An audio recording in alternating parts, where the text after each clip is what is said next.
Welcome to a world where the shadows of Japan's underworld stretch far beyond its borders. The Yakuza, once the kings of extortion, trafficking, and illegal gambling in their homeland, have faced a crackdown that's forced them to evolve. But where did they go? Cambodia, and where corruption runs deep and law enforcement is easily swayed with the right price. The Yakuza have found fertile ground to rebuild their empire, but this time, they've traded guns for smartphones and extortion for cyber scams. From human trafficking to sophisticated fraud, they've turned Cambodia into their newest base for global operations. The Yakuza have always been pretty good at reading the room, or as they say in Japan, reading the air. When Japan finally decided to slam the door on their more traditional lines of work back in 2011 with a wave of laws that made it tricky to extort, traffic, or gamble without drawing a whole lot of heat, the Yakuza did what all good businessmen do: they pivoted. And where did they go? Cambodia. Because really, we're better to set up shop than a place where the police are underpaid. Corruption is practically a cultural pastime, and you can still buy off the local muscle with a well-timed donation. It started with the basics: human trafficking, prostitution, the usual suspects. But it didn't take long for the Yakuza to level up their game. They saw Cambodia as more than just a place to smuggle and hustle. No, this tropical paradise had the infrastructure for something far more lucrative: cyber scams. The kind where you convince old ladies back in Japan that they owe money on imaginary phone bills, using a labyrinth of smartphones and anonymous bank accounts to move the money around faster than the Cambodian cops could look up from their lunch. It was a gold mine, one built on desperation, and the real stroke of genius, using their own people as the foot soldiers. The Yakuza, a term broadly used to cover the 24 designated organized crime groups legally operating in Japan, have seen their numbers plummet in the last decade. While there were 80,000 Yakuza in 2011, the number of active members is now below 24,000, according to the National Police Agency. Laws enacted nationwide in 2011 have put a serious dent in their business. In recent years, the Japanese Yakuza have expanded their criminal portfolios in Cambodia to include sophisticated fraud operations, particularly in cybercrime. These syndicates run scams involving online fraud, including phishing and investment schemes, often targeting victims in Japan or other wealthy countries. One particularly insidious practice involves holding individuals, usually fellow Japanese or other East Asian nationals, captive. These individuals are lured into Cambodia with promises of legitimate work, only to find themselves trapped in compounds where they are forced to participate in scam operations. The victims of these operations are coerced into working long hours under the threat of violence, essentially becoming prisoners of the syndicates. The Sihanoukville scam's a case study. A grim illustration of this trend came to light in early 2023 when Cambodian authorities cracked down on a transnational scam operation in Sihanoukville, arresting and deporting 19 Japanese nationals suspected of running phone scams that targeted Japanese citizens. These men were detained in poor conditions, with some claiming they were lured by promises of lucrative work but were instead trapped in grueling environments. Forced to work under threat of violence, with limited freedom and harsh treatment, these individuals were little more than slaves in a digital age crime syndicate. According to NHK, the BBC of Japan, and other sources, Sihanoukville, a coastal city known for its beaches and casinos, has recently gained a reputation as a hotspot for organized crime. In the case of the Japanese Yakuza, the suspects were allegedly operating out of a beachside hotel. Police raids revealed an entire operation centered around sophisticated fraud schemes, in which the Japanese nationals were forced to place scam calls to elderly victims back in Japan. The scams involved impersonating government officials or lawyers, convincing their victims to transfer large sums of money to resolve fictitious legal disputes or tax issues. In this particular case, the Yakuza-backed network was uncovered after a Tokyo woman in her 60s reported losing around $250,000–$1,800 to the scam. She was tricked into believing she had unpaid bills from NTT Docomo, one of Japan's biggest mobile phone providers. This wasn't a one-off. It's estimated the group was involved in over 75 similar cases. As you'd expect, the police didn't take too kindly to it. Many of the perpetrators were also victims in a sense. Forced to take part in the scam, they didn't exactly have the freedom to stroll out and catch a tuk-tuk to the beach. One of them, desperate, sent an SOS email to the Japanese embassy in Cambodia, pleading for help. That message cracked the whole thing wide open. The Japanese embassy then provided key intelligence to Cambodian authorities, leading to the raid. When police stormed the hotel, they found rooms filled with smartphones, detailed manuals on how to execute the scams, and long lists of Japanese victims.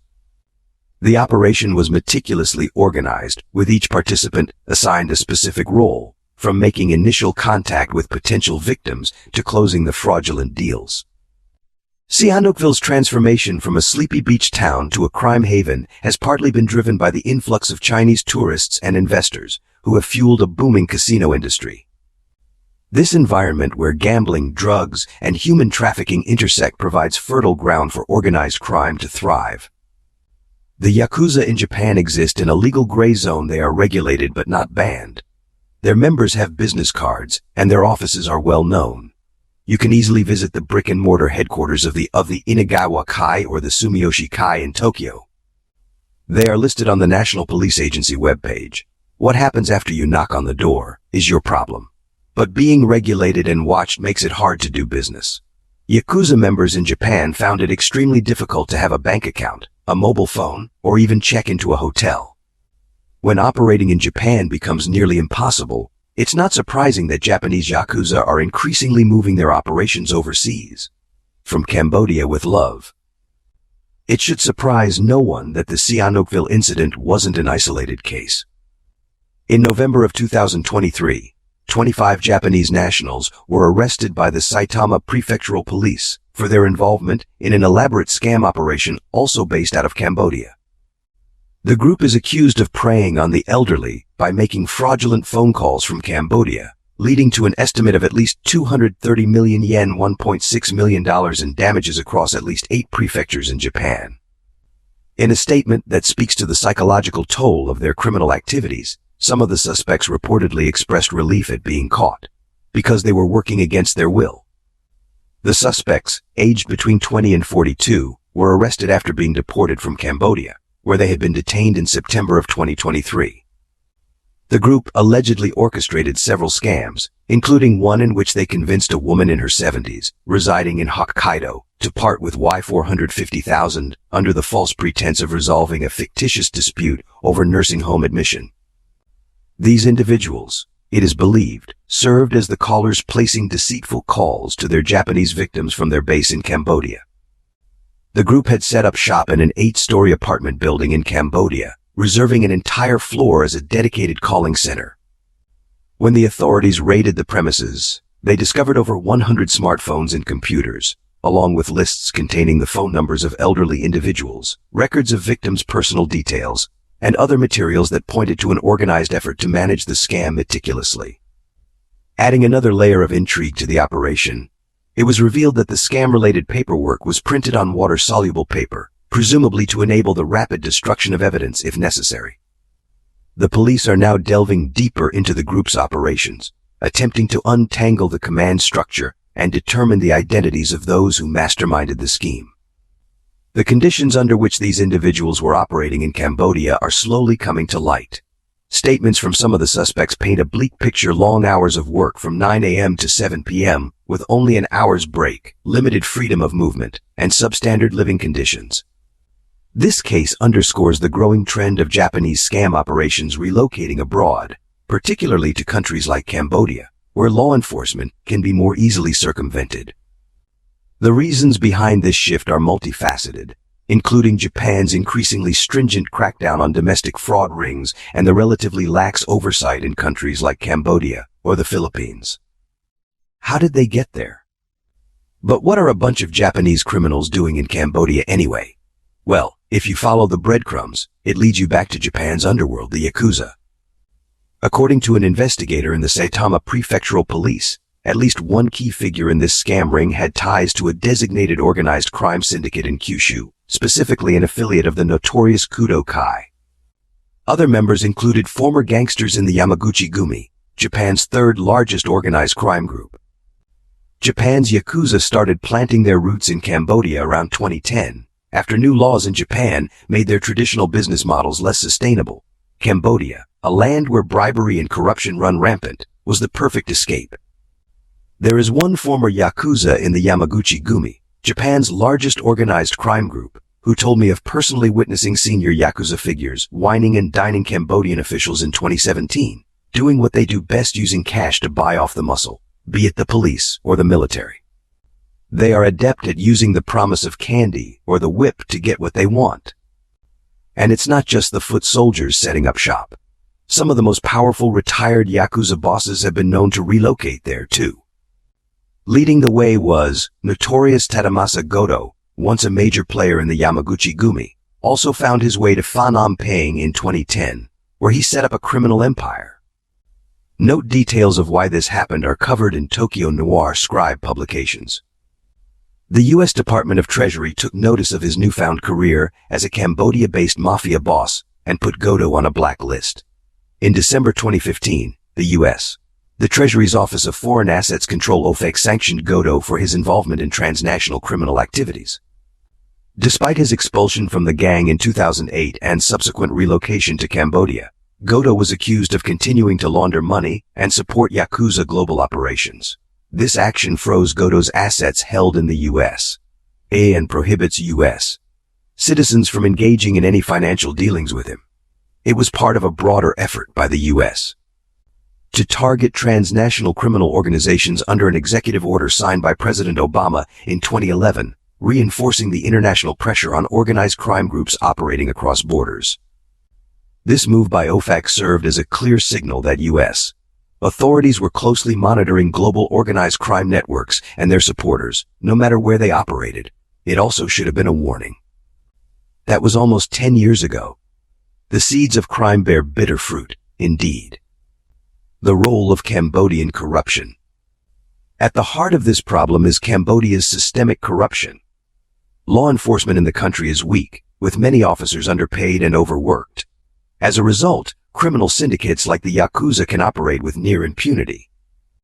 In some cases, Cambodian officials are directly involved in the criminal operations, taking bribes to turn a blind eye or actively assisting in the cover-up of illicit activities. This environment allows the Yakuza to expand their operations, diversify their criminal portfolios, and continue preying on vulnerable populations, both in Japan and in Cambodia. The problems in Cambodia are so deeply rooted that even the U.S. has taken notice. This September 2024, the U.S. Treasury Department imposed sanctions on Lai Yong Phat, a powerful Cambodian tycoon. These sanctions are part of a broader effort to target human rights abuses, specifically related to human trafficking and forced labor tied to the online scam industry in Cambodia. Lai Yong Phat's Osmak resort has been implicated in these operations, with victims reporting being lured with false job offers and then forced to participate in online fraud schemes, such as cryptocurrency scams, once their phones and passports were confiscated. The State Department has also expressed deep concern over the rising prevalence of cyber scamming and human trafficking in Cambodia.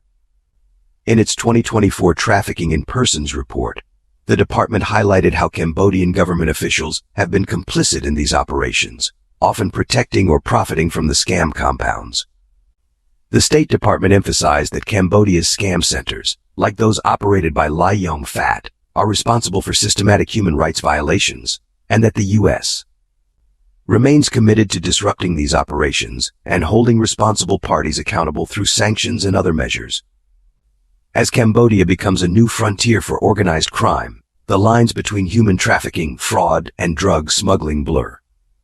The Yakuza, long known for their structured and hierarchical operations, have evolved into a more opportunistic organization, capitalizing on the weaknesses of countries like Cambodia to build transnational networks.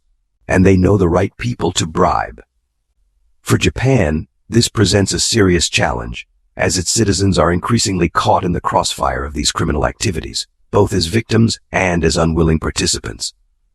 Combating this transnational threat will require not only stronger domestic policies but also international cooperation, particularly in countries like Cambodia, where the Yakuza have found fertile ground to grow their operations. Cambodia's transformation into a hub for organized crime is a reflection of how